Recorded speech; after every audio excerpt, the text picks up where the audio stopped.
검찰권에 대한 민주적 통제가 그 목적이라 할 수 있습니다.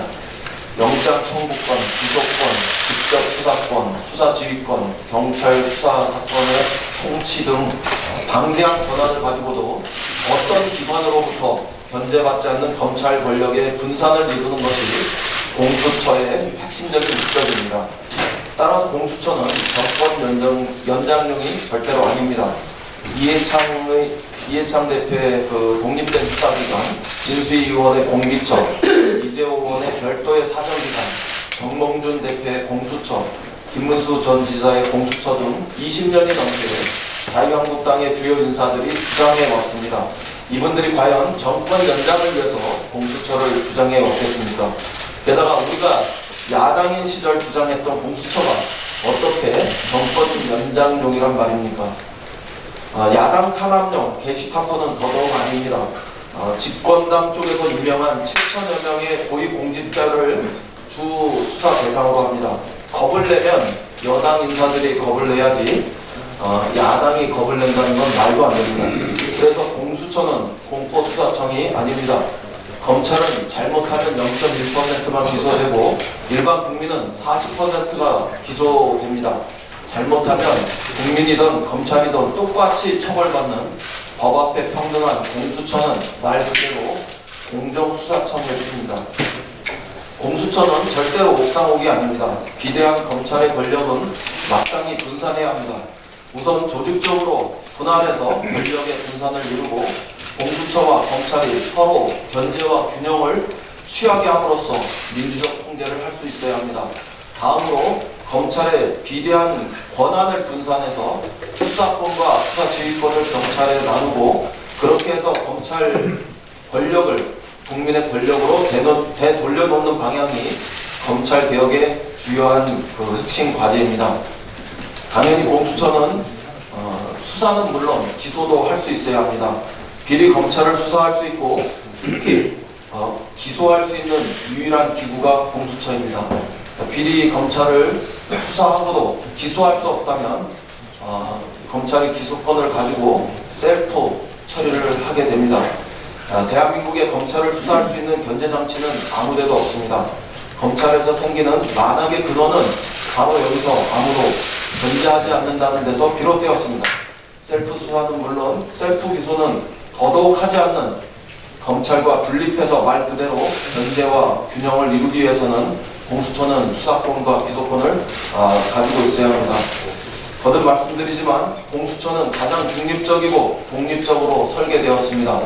공수처장의 임명은 7명의 추천위원 중 5분의 4의 동의를 얻어야 하고 야당 2명이 반대하면 아예 추천할 수조차 없습니다. 이런 공수처가 정권의 장기 집권용이나 홍의 수사청이니 운운하는 것은 손바닥으로 하늘을 가리는 일입니다.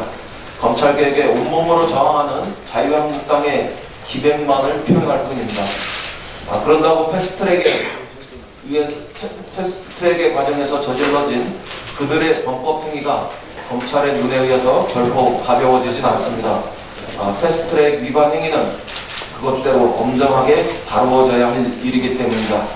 오늘 원내대표 정리회동과 또 사흘 이틀 뒤에 3+3 회의에서 중대한 고비가 다시 말씀드리겠습니다. 오늘 원내대표 회동과 이틀 뒤에 있는 3+3 회동이 이번 검찰개혁과 관련한 여야 협상에 중대한 고비가 되겠습니다.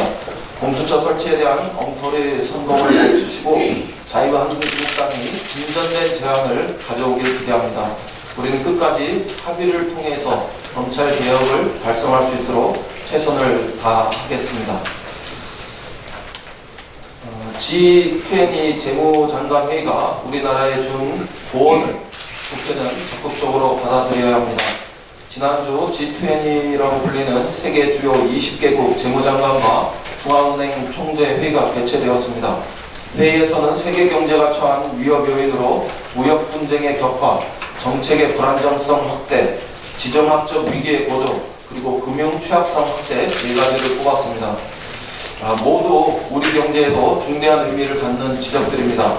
이러한 요인들은 세계 경제에 직접적인 영향을 미쳐서 세계 2대 경제권인 미국과 중국의 최근 경제 상황에도 심상치 않은 요인들이 되고 있습니다. 중국의 국가통계국이 발표한 3, 4분기 경제 성장률은 전년 동기 대비 6.0%로 분기별 성장률이 발표된 1992년 이래 가장 낮은 수치입니다. 중국과 유럽의 하강에도 상대적으로 견고한 모습을 보였던 미국도 어렵게는 마찬가지 상황입니다. 제조업 전망 핵심 지표인 구매자 관리 지수가 47.8%로 지난 10년간 최저치입니다. 미 연방준비은행 추정에 의하면 3, 4분기 경제 성장률은 기존 예상치 2.1%에 미달해서 1.8%에 머물 것이라고 합니다.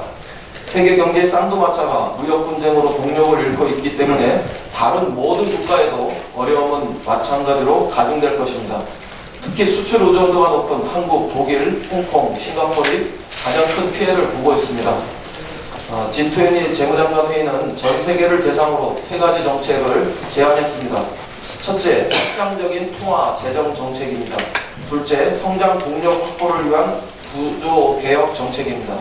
셋째, 성장의 과실을 공유하는 포용 정책입니다. 특히 회의 보고서에는 우리나라와 여러 차례 등장했습니다. 첫째, 충분한 재정 정책에 여력이 있으니 활용해야 한다는 지적이었습니다. 둘째, 보다 완화된 통화 정책이 내수 진작에 도움이 될 것이라고 지적했습니다. 셋째, 사회 안전망의 확대와 함께 규제개혁과 노동개혁, 특히 서비스 산업 규제개혁이 필요하다고 했습니다. 그간 우리 정부가 실시해온 확장적 재정정책, 혁신 성장정책, 포용 성장정책 및 한국은행의 기준금리 인하 등의 방향과 정확히 일치하고 있는 것입니다. 이제 국회의 역할이 매우 중요합니다. 국정감사가 끝나면 우리 국회는 마땅히 국회가 해야 할 일을 해야 합니다. 데이터 경제 3법, 소재 부품 장비 특별법 등 규제 개혁 법안 등을 신속히 처리할 수 있어야 합니다. 내년 예산안도 적기에 통과시켜서 우리 경제의 활력을 높여야 합니다. 세계적인 경제 위기 상황을 돌파하기 위해서 여야가 함께 힘을 합쳐야 할 시점이 다시 되었습니다. 이상입니다. 박주민 씨.